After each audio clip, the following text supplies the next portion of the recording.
নবীদের কোনো গুনাহ নাই, সব নবীরা বেগুনাহ মাসুম।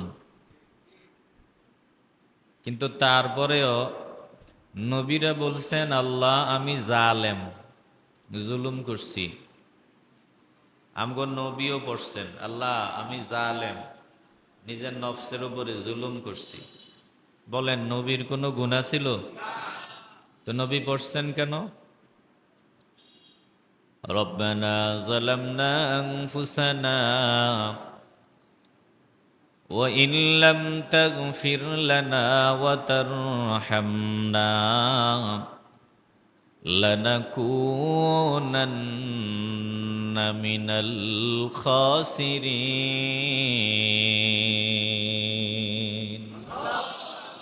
সবাই এই আয়াতটা একটু দিল দিয়া পড়েন।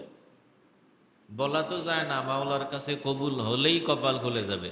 রব্বানা যালামনা আনফুসানা ওয়া ইন লাম তাগফির লানা ওয়া তারহামনা লানাকুনান্না মিনাল খাসিরিন।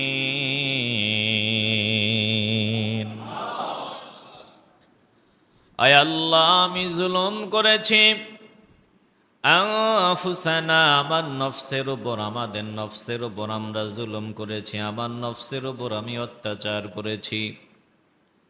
ওয়া ইন লাম তাগফির লানা, আপনি যদি আমাকে মাফ না করেন, ক্ষমা না করেন, লানাকুনান্না মিনাল খাসিরিন, অবশ্যই অবশ্যই আমি খাসিরিনদের অন্তর্ভুক্ত হয়ে যাব, ধ্বংসপ্রাপ্তদের অন্তর্ভুক্ত হয়ে যাব।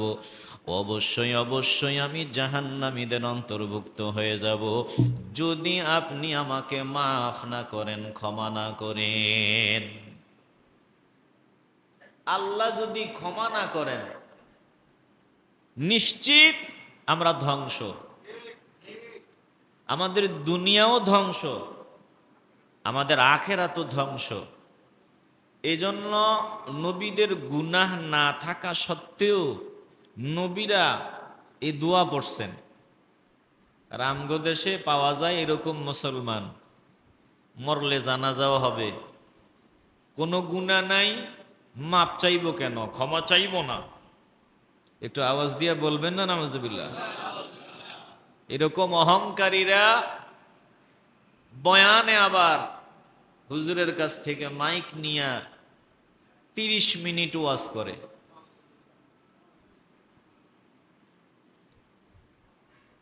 30 মিনিট ওয়াজ করে, এমনি এমনি আমগো কপাল পড়ে না। আমরা কত নিচে নামছি। আপনারা কি মনে করেন এই মানসিকতার লোক একজন না আরো বহুজন আছে? তাদেরকে ভালোবাসে, তাদের কথা মতো চলে, এরকম কি নাই? অভাব নাই। নেতার চামচামি করে, অভাব নাই। আর নেতার গোলামি করো, চামচামি করো, অসুবিধা নাই তো। নেতা যদি আল্লাহওয়ালা হয়, এই নেতার কথা মানতে কোনো অসুবিধা নাই। এটা গর্বের যে আমি নেতার, আমি একবারে খাস ভাষায় বললাম, যেটা চামচামি করি এটা গর্বের বিষয় যে আমার নেতা আল্লাহওয়ালা, আমার নেতা নবীওয়ালা। এরকম নেতাদের আনুগত্য করা এটা গর্বের বিষয়। এরকম অহংকারীদেরকে বয়কট করতে হবে, এদেরকে বাদ দিতে হবে, নয়তো কপাল পড়বে। একটু দিল দিয়ে অনুধাবন করেন, তাইলে আমরা তওবার নিয়ত করি মাওলার দরবারে। মাওলার দরবারে বান্দা যখন তওবার নিয়ত করে, আল্লাহ কতটা খুশি হয়। বলে মরুভূমির প্রান্তরে, মরুভূমির কুল কিনারা দেখা যায় না, এমন মরুভূমির প্রান্তরে যখন আল্লাহর কোনো বান্দা তার মাল নিয়া, সাওয়ারি নিয়া ওই মরুভূমির প্রান্তরে, ওটার ভিতরে খাবার, ওটাতে তার পানীয়, একটা জায়গায় বান্দা বিশ্রাম নেয়, তার মরুভূমির জাহাজ ওটটাকে রাখিয়া ওটটাকে বাঁধিয়া বান্দা বিশ্রাম নিতেছে, চক্ষু দুইটা লাগিয়া আসছে।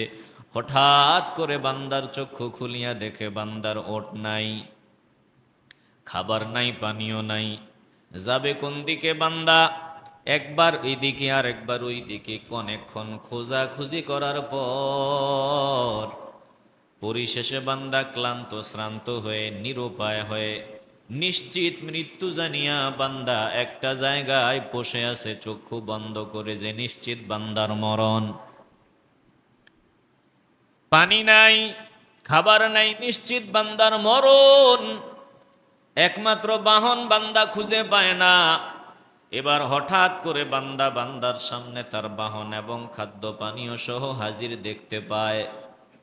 বান্দা এতটাই খুশি হয়, খুশির তালে বান্দা বলে, আল্লাহ তুমি আমার বান্দা, আমি তোমার রব। কত খুশি বান্দা হয়েছে, তাল নাই। কত খুশি বান্দা হয়েছে, খুশির ঠেলায় বান্দা বলতে চাইছে, একটা জবান দিয়া বের হয়েছে আর একটা। খুশির সে ঠেলায় মানুষ অনেক সময় অনেক ভুলভাল বলে।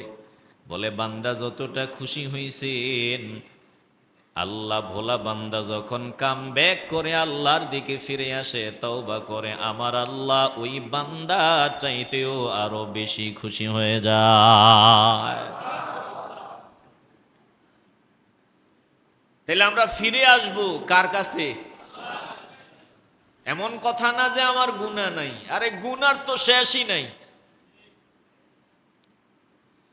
তাহলে বান্দা খাঁটি তওবা করার পর বান্দার, মুমিন বান্দার, ঈমানওয়ালা বান্দার খাঁটি তওবার পর সব থেকে বড় আমল, সব থেকে বড় ডিউটি, বান্দা বিগত দিনে নামাজ পড়ে নাই। এখন থেকে বান্দা এক ওয়াক্ত নামাজও ছাড়বে না। তওবা করার আগে বান্দা 40 বছর নামাজ পড়ে নাই। এখন তওবা করার পর বান্দা বাকি যতদিন বাঁচিয়া থাকে, এক ওয়াক্ত নামাজ আমি ছাড়ব না, এই প্রতিজ্ঞা মনে প্রাণে করবে। বান্দা চেষ্টা করবে আমার মাওলা কবুল করার মালিক। ইতিপূর্বে বহু নামাজ ছেড়ে দিছি, বহু নামাজ বাদ দিছি, এখন থেকে এক ওয়াক্ত বাদ দিব না। এই দৃঢ় প্রতিজ্ঞ হওয়ার পর চেষ্টা করবেন, কবুল করার মালিক কে? নামাজ ছাড়া মুসলমান হওয়া যায়? নামাজ ছাড়া মুমিন হওয়া যায়? আমি যে মুমিন, আমি যে মুসলিম, আমার একটা দলিল লাগবে। দলিল আমার নামাজ। দলিল কি? দলিল নাই ঈমান নাই, দলিল নাই আমি মুসলমান না। দলিলবিহীন মুসলমান না হয়ে দলিলওয়ালা মুসলমান হওয়া লাগবে। তাইলে মাওলার দরবারে দাঁড়াইয়া আমি প্র্যাকটিক্যাল দলিল দেখায় দিতে পারবো। আয় আল্লাহ, এই তো দলিল নিয়ে আসছি, সামনে আলোচনায় আসবে ইনশাআল্লাহ। নামাজি বান্দার সামনে, আল্লাহর সামনে দাঁড়ায়া বলবে, আল্লাহ গো, এই তো তোমার বান্দা মুমিন, আমি নামাজ দলিল তোমার সামনে আমি হাজির। দলিল লাগবে নি? আমরা জান্নাতি, জান্নাতি হওয়ার জন্য দলিল লাগবে নি? দলিলবিহীন জান্নাতি হওয়া যাবে না। ওয়ারিস সূত্রে, উত্তরাধিকার সূত্রে আমরা জান্নাতি। তো উত্তরাধিকারী সূত্রে যে জান্নাতি, উত্তরাধিকারী সূত্রের দলিল তো লাগবে। মুখে মুখে উত্তরাধিকারী দাবি করলে তো হবে না, বরং আমি যে উত্তরাধিকারী জান্নাতের, ওয়ারিস সূত্রে আমি জান্নাতের মালিক, এই ওয়ারিসের সনদ লাগবে, দলিল লাগবে। কথা ঠিক নেই? আল্লাহ তাআলা বলছেন, উলাইকা হুমুল ওয়ারিসুন আল্লাযীনা ইয়ারিসুনাল ফিরদাউস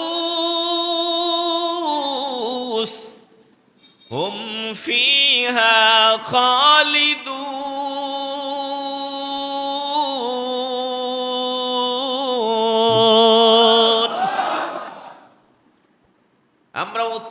উত্তরাধিকারী সূত্রে জান্নাতি বলেছেন আমার আল্লাহ। আল্লাহ বলেন উলাইকা হুমুল ওয়ারিসুন, তোমরা জান্নাতের ওয়ারিস, উত্তরাধিকারী সূত্রেই তোমরা জান্নাতি। আল্লাযীনা ইয়ারিসুনাল ফিরদাউস, বলে উত্তরাধিকারী সূত্রে তোমরা জান্নাতুল ফিরদাউস প্রাপ্ত হবা। হুম ফিহা খালিদুন, ওই জান্নাতে তোমরা অনাদি অনন্তকাল থাকবা। এখন এই জান্নাত পাওয়ার জন্য দলিলের দরকার। দলিল কি? আল্লাহ বলেন ওয়াল্লাযীনা হুম আলা সালাওয়াতিহিম ইউহাফিজুন।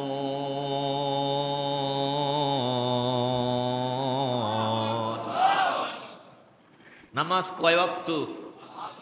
একটু আওয়াজ লাগবে, কয় ওয়াক্ত? এই 5 ওয়াক্ত নামাজ যত্ন সহকারে, গুরুত্ব সহকারে, মনোযোগী হয়ে আদায় করতে হবে। এই 5 ওয়াক্ত নামাজ হবে আমার উত্তরাধিকারী সূত্রের দলিল, জান্নাতি হওয়ার দলিল। একটু আওয়াজ দিয়ে বলবেন না সুবহানাল্লাহ? দলিল লাগবে নি জান্নাতে যাইতে? তো দলিল কই? একটু দিল দিয়ে অনুধাবন করেন, দলিলবিহীন জান্নাতে যাওয়া যাবে না। দলিল ছাড়া যেমন জায়গার মালিকানা টিকে না, দলিল ছাড়া বান্দা জান্নাতি হওয়া যাবে না। হাসরের ময়দানে মুমিন মুনাফিক সব এক জায়গায় হাজির, আবার ওই বেঈমান কাফেররাও হাসরের ময়দানে হাজির, মুশরিকরাও হাজির, মুনাফিকরাও হাজির। হাসরের ময়দানে প্রত্যেকটা বান্দাকে আল্লাহর সামনে দাঁড়াতে হবে, প্রত্যেকটা বান্দা মাওলার সামনে দণ্ডায়মান হতে হবে।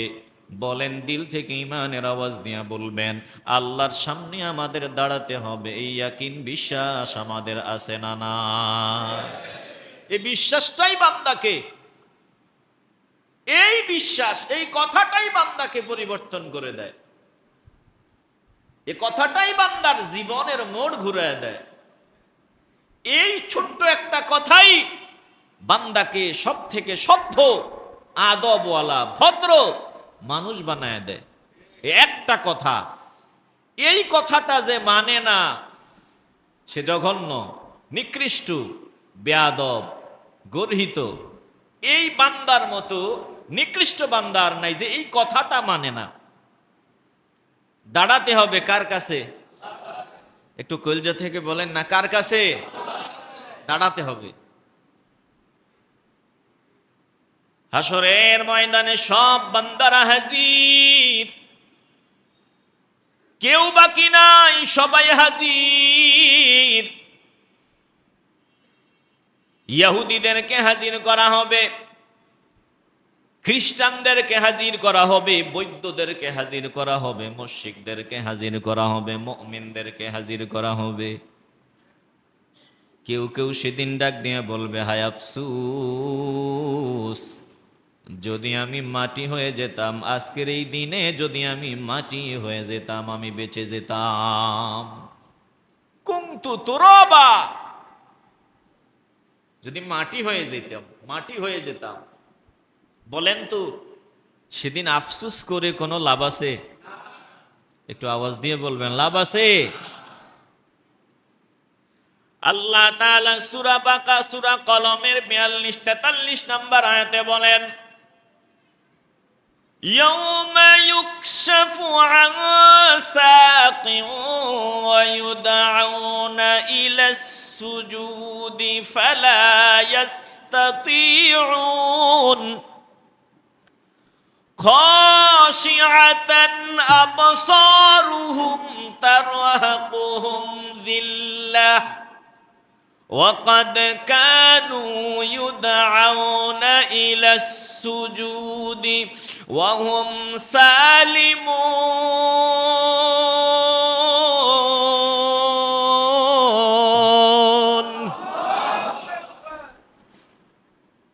সূরা কলমের 42-43 নম্বর আয়াতে আল্লাহ তাআলা বলেন, ইয়াউমা ইউকশাফু আন সাক, ওই দিনের কথা স্মরণ করো, ওই দিনকে ভয় করো যেদিন সাক খুলে দেওয়া হবে। বলে সাক কি? অনেক মুফাসসিরিনে কেরাম এই সাকের অর্থ করেছেন যে আল্লাহ তাআলা সেদিন পায়ের গোড়ালির উপরি ভাগ খুলে দিবেন, পায়ের গোছা খুলে দিবেন। কেন? যে দে আমাকে সেজদা দে, আমাকে সেজদা কর। তবে সাবধান, আল্লাহর পায়ের গোড়া, যেমন কোরআনে ওয়াজহুন বলা হয়েছে আল্লাহর চেহারা, ইয়াদুন বলা হয়েছে আল্লাহর হাত। কারণ আল্লাহর হাত আল্লাহর চেহারা মনে হয় আমনের আমার চেহারার মতো? একটু আওয়াজ দেন, একটু আওয়াজ লাগবে। আল্লাহ কেমন এটা আমরা জানি না। আল্লাহকে কোনো আকারে সাব্যস্ত করা এটা বেয়াদবি। আপনি যেই আকারে সাব্যস্ত করবেন ওটাই হবে বেয়াদবি। কথা কয় না? হাসরের ময়দানে আল্লাহকে দেখা যাবে। কেমন দেখব? এটা যখন দেখব তখন। কিন্তু আল্লাহ কেমন এটা আমরা জানি। আন্দাজ করেন না আবার যে আল্লাহর হাত মনে হয় আমগো হাতের মতো, আল্লাহর পা মনে হয় আমগো পায়ের মতো, আল্লাহর চেহারা মনে হয় আমগো চেহারার মতো। এরকম আন্দাজ করবেন তো বেঈমান। কথা কয় না? হাসরের ময়দানে আমরা আল্লাহকে দেখব কিনা?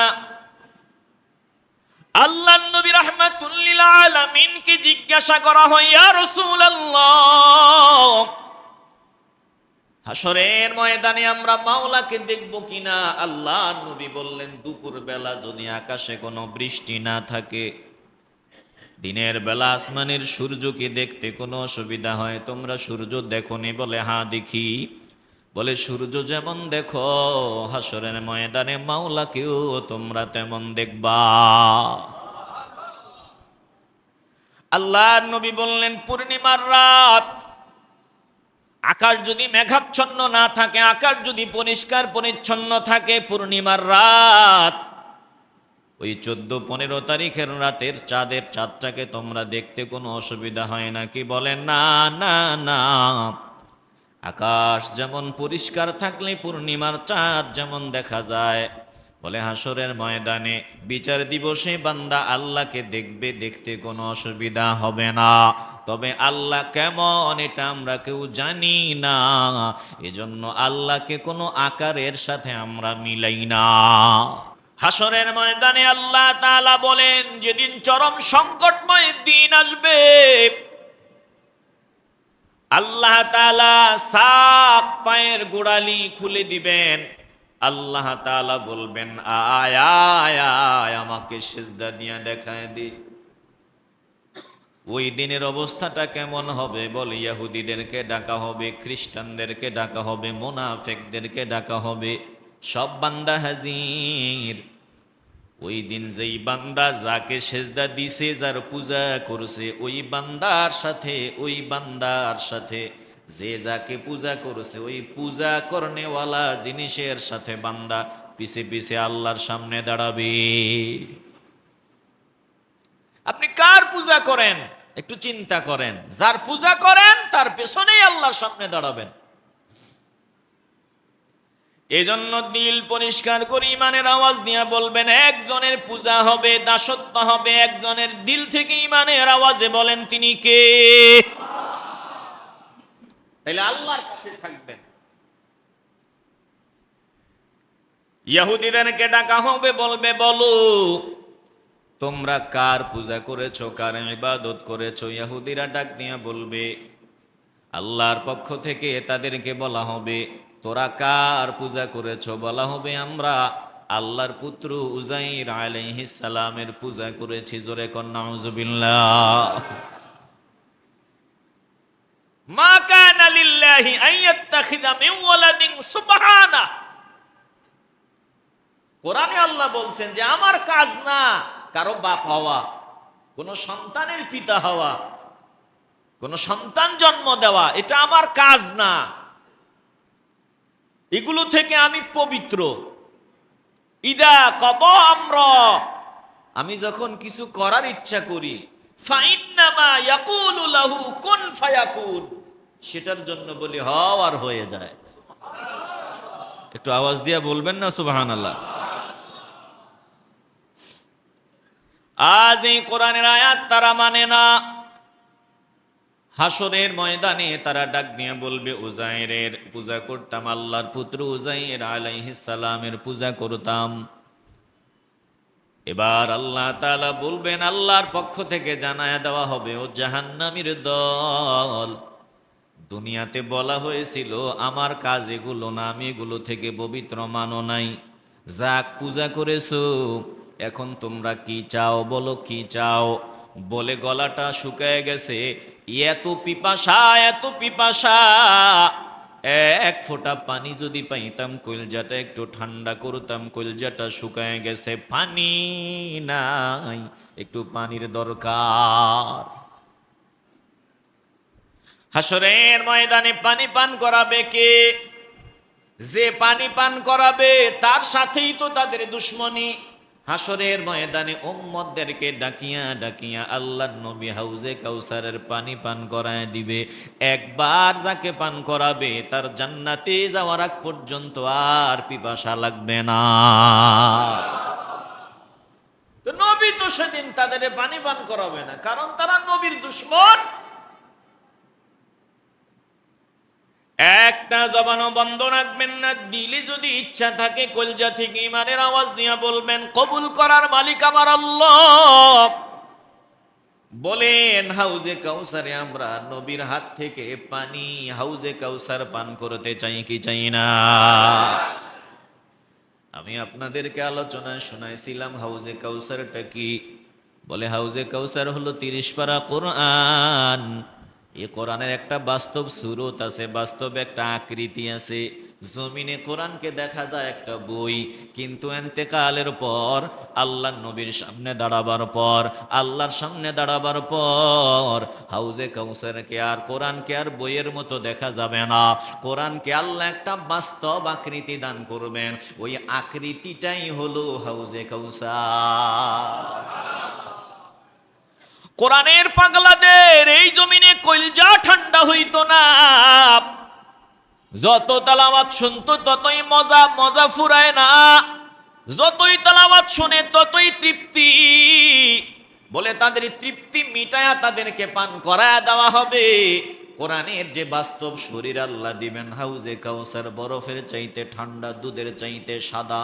দুনিয়ার স্বাদ বলে অরিজিনাল মধু, এটা সব থেকে মজার স্বাদ মিঠার মধ্যে। বুঝাবার জন্য বলা হয়, বলে মধুর চাইতেও মিঠা আমার নবী পান করায় দিবেন ওই হাউজে কাউসার থেকে। যে একবার পান করবে তার আর কোনো তৃষ্ণা তার থাকবে না।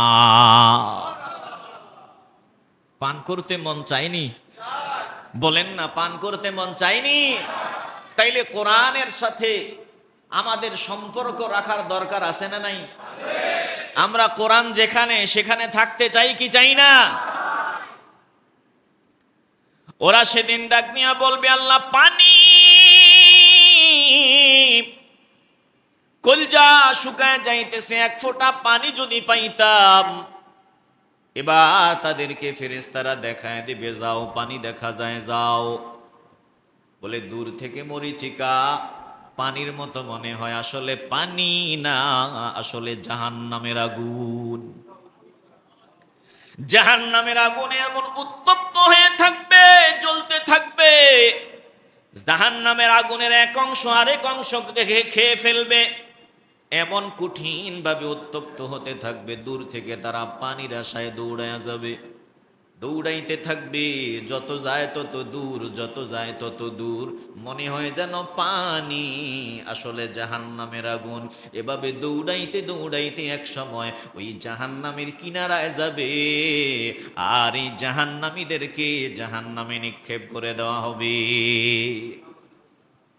তাফসিরে এসেছে, ওরা যে বলছিল আমরা উজাইরের পূজা করতাম, আল্লাহর পুত্র, উজাইর আলাইহিস সালামের আকৃতি দেওয়া হবে, শয়তান আকৃতি দেওয়া হবে। উজাইর আলাইহিস সালামের আকৃতি দিয়া ওই পিছে পিছে, তো শয়তান তো তাদেরকেই ধোকায় রাখছে, পিছনে পিছনে দৌড়াবে, আর ওই শয়তান সহ জাহান্নামে পড়ে যাবে। একটু নাউজুবিল্লাহ বলবেন না? এবার আল্লাহ খ্রিস্টানদেরকে ডাকবেন, বল তোরা কার বন্দিগি করেছো, কার ইবাদত করেছো? খ্রিস্টানরা ডাক দিয়ে বলবে, আল্লাহর পুত্র ঈসা আলাইহিস সালামের ইবাদত করেছি। এবার আল্লাহর পক্ষ থেকে ডাক নিয়ে বলা হবে, কি চাও? বলে কলিজাটা শুকায় গেছে, কলিজাটা ফেটে যাইতেছে, এক ফোঁটা পানি চাই। তাদেরকেও বলা হবে, যাও, যার পূজা করছো ওই যে তার পেছনে পেছনে জাহান্নামে যাও। ঈসা নবীর আকৃতি দেওয়া হবে, ওই শয়তান ঈসা নবীর সুরত দিয়া শয়তানকে শুদ্ধা পেছনে পেছনে দৌড়াবে, দৌড়াইতে দৌড়াইতে পানির আশা করে জাহান্নামে নিক্ষিপ্ত হবে। আল্লাহ তাআলা বলেন, মুশরিকদেরকে ডাকা হবে, কার পূজা করছো? মূর্তি দেবতা। এই দেবতাগুলা শুদ্ধা তাদেরকে জাহান্নামে ফেলে দেওয়া হবে। ওয়াকুদুহান নাস ওয়াল হিজারা উইদ্দাত লিল কাফিরিন।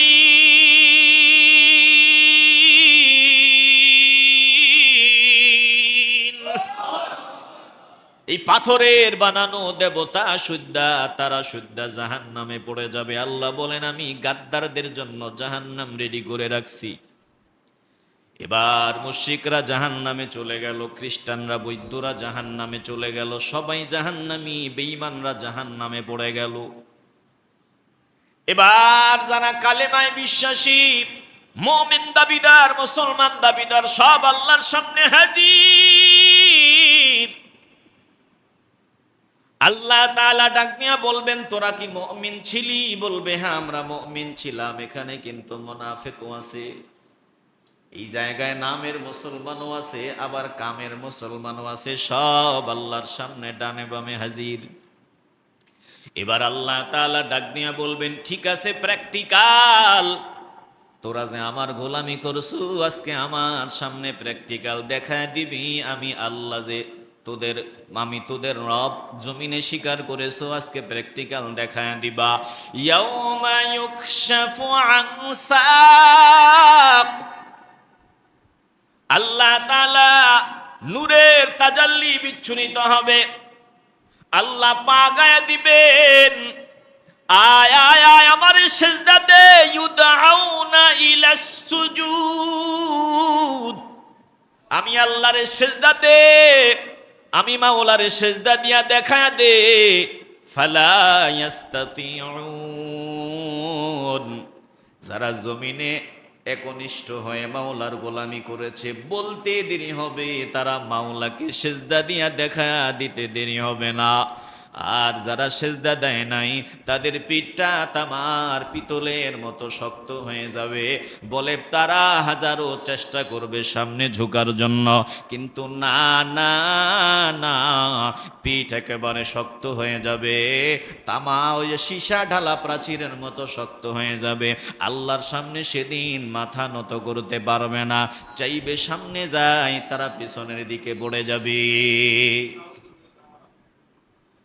তাইলে আল্লাহ তাআলা যাচাই করলেন, মুনাফিকরা ধরা পড়ে গেল, নামের মুসলমানরা ধরা পড়ে গেল। ফালা ইস্তাতিউন। গাদ্দাররা সেদিন আল্লাহকে সিজদা দিয়ে দেখায় দিতে পারবে না। খাশিআতান আবসারুহুম তারহাকুহুম যিল্লা। লজ্জায় তাদের চক্ষু নিম্নগামী হয়ে যাবে। তারহাকুহুম যিল্লা, চারদিক থেকে লাঞ্ছনা, বঞ্চনা, বেজ্জতি তাদেরকে ঘিরিয়ে ফেলবে। আল্লাহ তাআলা সেদিন ডাক দিয়া বলবেন, আল্লাহ ডাক দিয়া বলেন, ওয়াকাদ কানু ইউদআউনা ইলাস সুজুদি ফালা ইস্তাতিউন।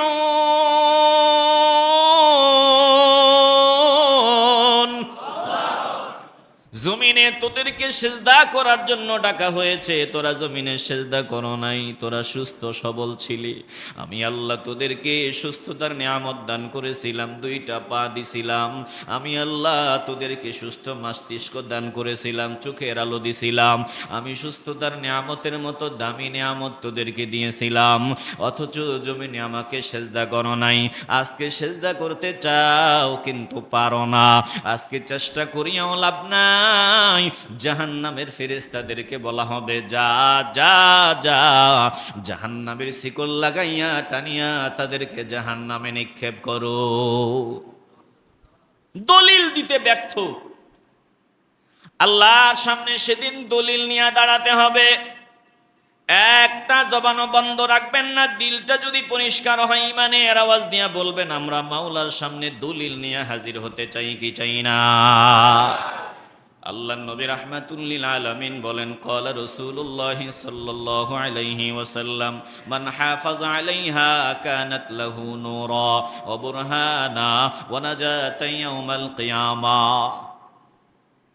আল্লাহ নবী রাহমাতুল লিল আলামিন বলেন, মান হাফাযা আলাইহা, যেই বান্দা 5 ওয়াক্ত নামাজের হেফাজত করবে, 5 ওয়াক্ত নামাজ আদায় করবে আল্লাহর ভয় অন্তরে নিয়া, 5 ওয়াক্ত সালাত আদায় করবে, আল্লাহ নবী বলেন, কানাত লাহু নূরা, হাসরের ময়দানে এই নামাজ বান্দার জন্য নূর হবে, আলো হবে। জোরে কোন সুবহানাল্লাহ। হাসরের ময়দানে অন্ধকার, আলোর প্রয়োজন। রাস্তা দেখে চলার জন্য আলোর প্রয়োজন। নামাজ সেদিন সামনে দাঁড়ায়া বলবে, আমি আছি। বান্দা তুই জমিনে 5 ওয়াক্ত নামাজ পড়েছো, নামাজ ওই দিন আল্লাহর সামনে, ওই দিন বান্দার সামনে দাঁড়ায়া যাবে লাইট হিসাবে, আলো হিসাবে। আল্লাহ বান্দার সামনে নামাজ আলো হয়ে সামনে হাজির হয়ে যাবে। জোরে কোন সুবহানাল্লাহ। চিল্লায় বলেন আল্লাহু আকবার। আল্লাহ নবী বলেন, ওয়া বুরহানা, নামাজ হবে বান্দার দলিল। নামাজ হবে বান্দার দলিল। এই দলিল বান্দা আল্লাহর সামনে দলিল দাঁড়ায় যাবে, ডাক দিয়া বলবে, আল্লাহ এই তো আমি 5 ওয়াক্ত সালাত তোমার বান্দার ব্যাপারে সাক্ষ্য দিলাম, আমি দলিল। নামাজও সেদিন বান্দার জন্য সুপারিশ করবে। আবার বান্দা প্র্যাকটিক্যাল আল্লাহর সেজদা দিয়া দেখায়ও দিবে। এবার বান্দা নাজাত প্রাপ্ত হবে। ওয়ানাজাতান ইয়াউমাল কিয়ামা। আল্লাহর ওলিরা বলেছেন, ওই দিন নামাজকে বিভিন্ন সূরতে বান্দা দেখবে। যে সময় যেই মুসিবত যা দরকার, নামাজকে বান্দা ওই সময় ওই রকম বন্ধু হিসাবে সামনে পেয়ে যাবে। বান্দা সেদিন তুমি জান্নাতে যাওয়ার জন্য গাড়ি দরকার, বাহন দরকার, বাহন। বলে বান্দা, নামাজি বান্দা নামাজকে বাহন হিসাবেই দেখবে। বান্দা নজর দিয়া দেখবে, জমিনে আমরা রেলগাড়িতে চলি। বলে মেইন একটা বগি থাকে, একটা সামনে আর একটা পেছনে। ওই মাঝখানে প্যাসেঞ্জার গুলা ওঠে আর গন্তব্যে পৌঁছিয়া যায়, সোজা রাস্তায় গন্তব্যে চলে যায়। বলে বান্দা, ওই জান্নাতি বান্দারা নজর দিয়ে দেখবে, নামাজ দেখা যায়, রেলগাড়ির মতো নামাজকে দেখা যায়, আর ডাকতেছে, আয় আয় আয় আমার ভিতরে আয়। বান্দার ওই জমিনে মসজিদ গুলা এক একটা বগি হয়ে যাবে। মসজিদ গুলা বান্দার জন্য সুপারিশ করবে। প্রত্যেকটা মসজিদ এক একটা বগি হবে। বলে সব থেকে প্রধান মসজিদ বাইতুল্লাহ, আল্লাহ পাকের ঘর কাবা, ওটা মেইন ইঞ্জিন। আবার পেছনে মদিনা মুনাওয়ারা, আমার নবীর মসজিদ। এরপরে বাকি মসজিদগুলো বান্দার জন্য রেলগাড়ির মতো, বান্দাকে ডাকিয়া ডাকিয়া মসজিদের ভিতরে ঢুকায় নেবে আর বলবে, আয় আয় আয়, জমিনে আমাদের সাথে সম্পর্ক রাখছো, আজকে আমরাই তোমাকে জান্নাতে ঢুকায় দিব। ওয়ানাজাতান ইয়াউমাল কিয়ামা, এই নামাজ বান্দার নাজাতের কারণ হয়ে যাবে। তাহলে বলেন, আমরা নামাজ পড়বো তো ইনশাআল্লাহ? আল্লাহ নবী বলেন, ওয়া মান লাম ইউহাফিজ আলাইহা, যেই বান্দা নামাজের হেফাজত করবে না, 5 ওয়াক্ত নামাজ পড়বে না, লাম তাকুল্লাহু নূরাও ওয়ালা বুরহানাও ওয়ালা নাজাহ, বলে বান্দা যদি নামাজ না পড়ো, নামাজ তোমার জন্য নূর হবে না, নামাজ তোমার জন্য দলিল হবে না, নামাজ নাজাতের কারণ হবে না। ওয়া কানা ইয়াউমাল কিয়ামাতি মা কারুনা ওয়া ফিরআউনা ওয়া হামানা ওয়া উবাই ইবনে খালফ, বলে তারা হাসর হবে কারুন, ফেরাউন, হামান, উবাই ইবনে খালফের সাথে। বেনামাজি বান্দার হাসর হবে ফেরাউনের সাথে, কারুনের সাথে, উবাই ইবনে খালফের সাথে, বড় বড় গাদ্দারদের সাথে। তাইলে একটা জবানও বন্ধ রাখবেন না, ইমানের আওয়াজ দিয়ে বলবেন আমরা তওবা করলাম, আমরা তওবা করলাম, কাম ব্যাক করলাম, ফিরে আসলাম। এখন থেকে আমরা 5 ওয়াক্ত নামাজ গুরুত্ব সহকারে আদায় করতে চাই কি চাই না? আল্লাহ আমাকে আপনাদের সকলকে 5 ওয়াক্ত নামাজ পাবন্দির সাথে আদায় করার তৌফিক দান করে দেন। একটু জোরে বলেন না আমিন। 5 ওয়াক্ত নামাজ যারা পড়বে, আল্লাহর ওয়াদা আছে আল্লাহ তাদেরকে মাফ করে দিবে। এটা আল্লাহর ওয়াদা যে আমি আমার বান্দাদেরকে মাফ করে দিব যারা 5 ওয়াক্ত নামাজ পড়বে। আল্লাহ আমাদের সকলকে 5 ওয়াক্ত সালাত যথাসময়ে আদায়ের তৌফিক দান করেন।